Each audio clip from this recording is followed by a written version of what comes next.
At this time, we ask for a motion from the floor that the reports as presented by the officers be accepted and the actions taken by the Board of Directors during the year 2012 be approved. Do I hear such a motion? All right. All right. Is there a second to this motion? All in favor indicate by saying aye. All opposed say no. The motion is adopted. Are there any comments or questions from the floor?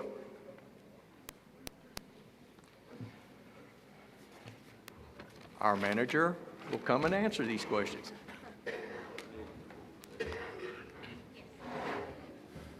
Thank you very much. I have one quick question on the total liabilities are up 3.5 million.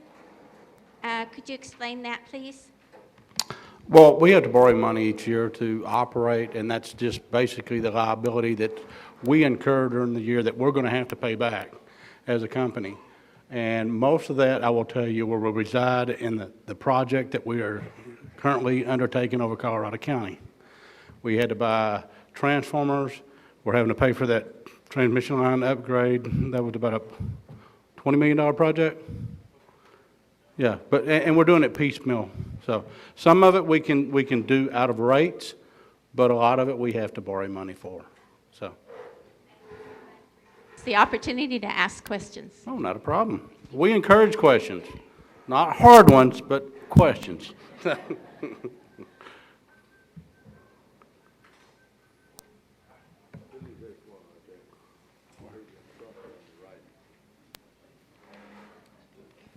What does it mean to be a Touchstone Energy Cooperative? Is that new? Has it always been? And what are the implications? Okay. Good question. Touchstone Energy, Bob, what, 3 years, 2 years? 2 years ago. How many? 3. All right, 3 years ago. That's just national branding. Instead of us coming up with, some of the stuff that you get in the mail, that we would send to you anyway, energy efficiency stuff, the likes. Elsewhere, I used to do that in the past, but it's just a national branding deal that it costs us. I'll be honest with you, it costs us $20,000, I believe, somewhere ballpark, to get into that. But we get discounts on shirts that if we use the Touchstone Energy. If you look at the shirt right there, it says Touchstone Energy.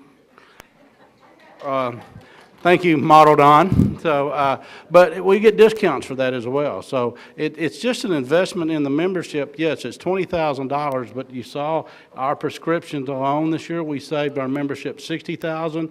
Those are the people that used them. I mean, if you didn't use them, you say, why not spend the money?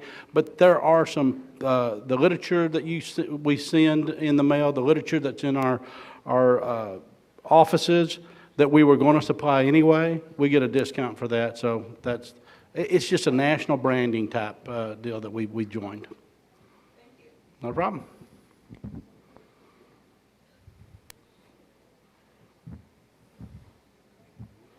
Anybody? Confused a little bit about these capital credits. How are they distributed? Capital credits, if you take your margins at the end of the year, and that's the margins, and divide it by the memberships, kilowatt hour usage, we assign a capital credit to that.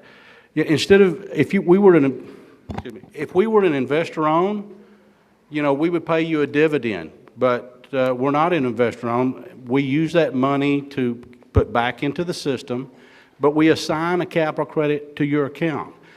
And when the board decides to retire some of the capital credits, which we have, I believe, for the last 4 years, which we didn't for a long, long time, but we had enough money recently that we could start retiring capital credits. We will go back to your account and we will retire a certain percentage. I think last year it was $900,000, but we did a couple of years back in the 80s, and then we did some years, the current years. And we just take that money and we give it back to you. It's your money. You might ask what happens if you happen to go off the system. Well, we'll still pay you or your heirs If, God forbid, you expire, we pay your heirs. It's your money. It's always there in your account.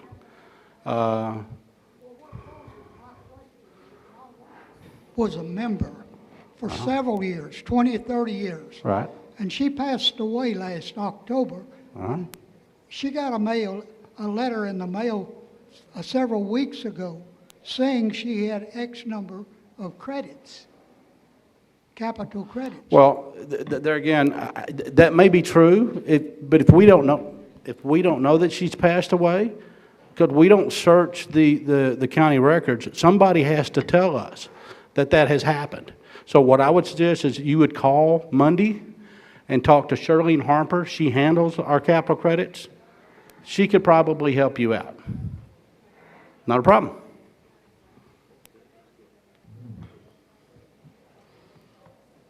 Anyone else? Got a couple of them over here in the corner.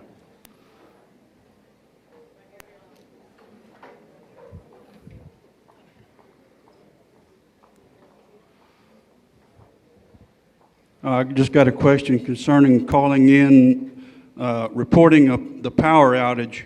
Is that really not necessary anymore with your meters? Is that a pretty foolproof system, or is there still an advantage for the customer calling in to report a power outage? Well, my personal opinion, and I'm going to give you my personal opinion, to call in, because you might be able to get more information. Don't realize it's a mechanical device, okay? That's what it is. And we all know that things fail. But if you call in, you might be able to get a hold of the dispatcher. And I'm not going to say you're going to get a hold of the dispatcher every time, because during large power outages, they're inundated by phone calls, and they're also trying to get the crew rolling. But if you do get a hold of the dispatcher, he can tell you exactly what's going on. Or I say exactly what's going on. He can tell you exactly what he knows at that time. And a lot of times that's what people want. They just want information. Is it going to be an hour? Is it going to be 2 hours? Is it going to be 4 hours? Sometimes we have big dead trees that fall across the line, especially on a three-phase line. That's going to be four hours. And you might want to say, well, I'm going to McDonald's. So that's what I would do. But you could get more information. Yes, the system is pretty ingenious. It will report the power outage, but you asked me a personal question, and my personal answer is I would call in. So. Yes, sir. What's the reason they cutting these trees and not cutting them all down along under the lines and stuff? Like we had ours, they cut up, well, which I don't mind pretty bad, but just down the road, our neighbor, they didn't cut none of them, and they're right underneath the tree, underneath the lines. Okay, I have that answer. We have a very systematic approach. Using the information we get with our SCADA and our outage management system, we know what our worst performing sections of line are. And that's what we're going to go after first. And when I say worst performing, that's the ones that have outages associated with them. Okay? And then we have a progressive routine program where we pick, stations and we move around in that station. Once we start on a section line, we will complete it. And then we have hotspots. And hotspots are ones that have actually caused outages. And so if they've caused an outage or the member has called in, we go after those trees. But we don't go after every one of those trees, because hopefully we can get by until we're at our normal routine type of right-of-way clearing. Now, if the member that owns that tree calls in and says, hey, these trees look like they might be burning, we'll send our right-of-way superintendent out there. He'll make a determination to take them down. And but that's how our right-of-way program works. Yeah, you're going to see that, okay, maybe you had an outage that caused it, or you had a tree on the line, and I'm not saying you, but I'm saying if there was an outage on a particular line, and a tree caused it, we're going to go after that tree. We're going to go after the root cause. And it may be a half a mile down the road, it looks like it's a lot worse. But if that half a mile down the road hadn't caused an outage yet. We got lots of places that have already caused us outages, and we put them in the hopper and go after them. Did that explain it?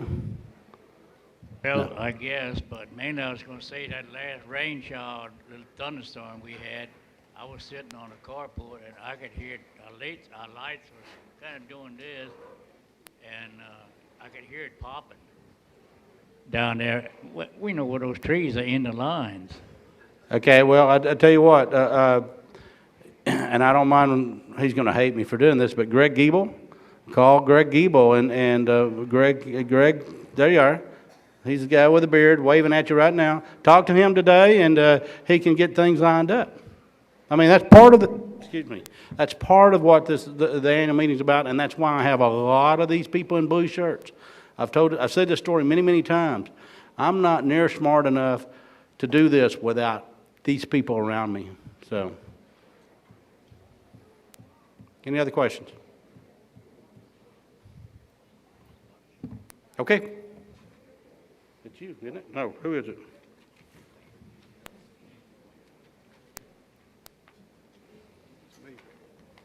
There you go. One more. Okay. I thought I could sneak away. We need another mic. Go ahead. There it is.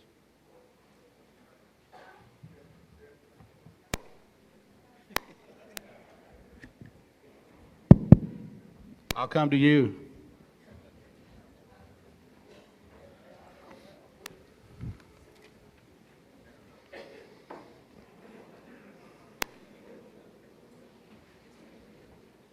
But you got to promise no hard questions.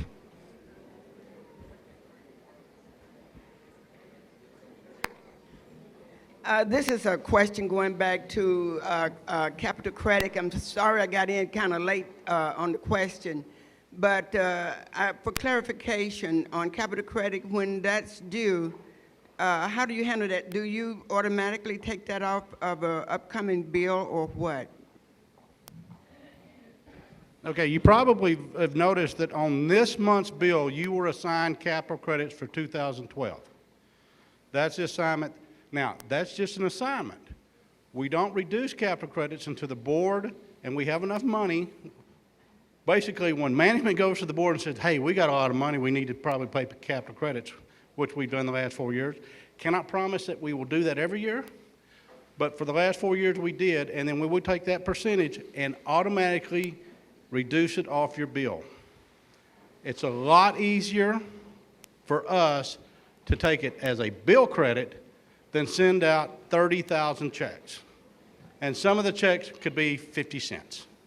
So we will do bill credits automatically. If you're a member, if you're not a member, we will send you the check. And I think last year, Charlene, how many checks? 4,000 or 5,000 checks? Yeah, 4,000 checks. So the first year we did it, I think there was 38,000 checks because we wrote a check for everybody, and then after we went with bill credits, we reduced that to 4,000.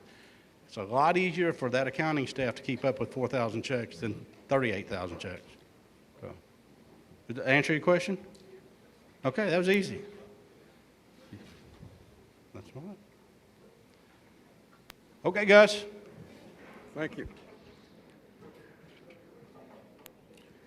The chairman of the Credentials and Elections Committee has made the report on the results of the election. I hereby declare that Carl Micklitz of District Number 2, Elroy Kiki of District Number 4, and Gus Miller of District Number 6 have been elected as directors of the cooperative for a 3-year term. The tally sheet of votes by the candidate will be available at the close of the meeting.